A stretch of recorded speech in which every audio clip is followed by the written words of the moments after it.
今日市长谢国良的罢免案确定成立啊！在中选会今来公布，这投票日就是10月13礼拜。谢国良表示讲，目前照民意来看，家己会胜选。不过根据着选罢法的规定，这罢免案同意票要超过本地选举区选举人总数1/4以上，而且要坐过无同意票。一届所需要的是76979张票，才会当通过这罢免案。已经在今天宣告罢免案成立，投票日期是定在113年的10月13日星期日。国人市长谢国良罢免案确定成立，中选会公布投票日的定伫10月13礼拜日，毋是进前传出的10月15。谢国良49岁生日天。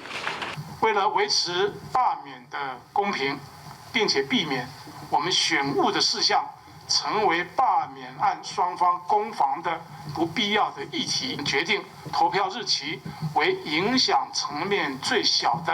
不敢过，还是要好好的准备好，打好这一场选战。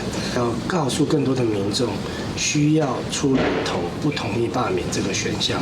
依目前的民意依规，我是会胜选。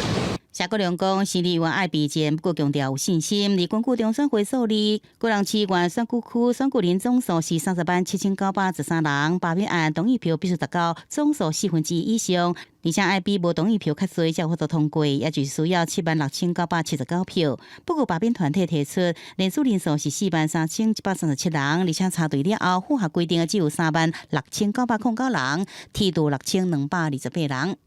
提议人也不能当第二阶段的联署人，重复的这个部分，印象中有2000多笔，所以也蛮多的，是也要剔除。我们会持续宣传罢免理由，本周末也会开始安排志工持续上街宣传，与依然对罢免有疑虑的市民朋友进行沟通，也希望国民党不要再以非事实的政治语言来蛊惑市民朋友。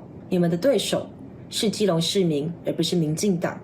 期待可以跟谢国良来一场公平、公正、公开的对决。罢免团体搁再讲到，罢免无关政党的对决，也毋过国民党批评民进党积极介入推动罢免案，更加指出民进党7月末年发动更加大罢免的情形，呼吁国人市民投下无同意票，阻止这个歪风。民进党是讲尊重国人市民公民权的行使，会继续对监督市政角度来检视谢国良伫市政顶边的弊端。记者综合报道。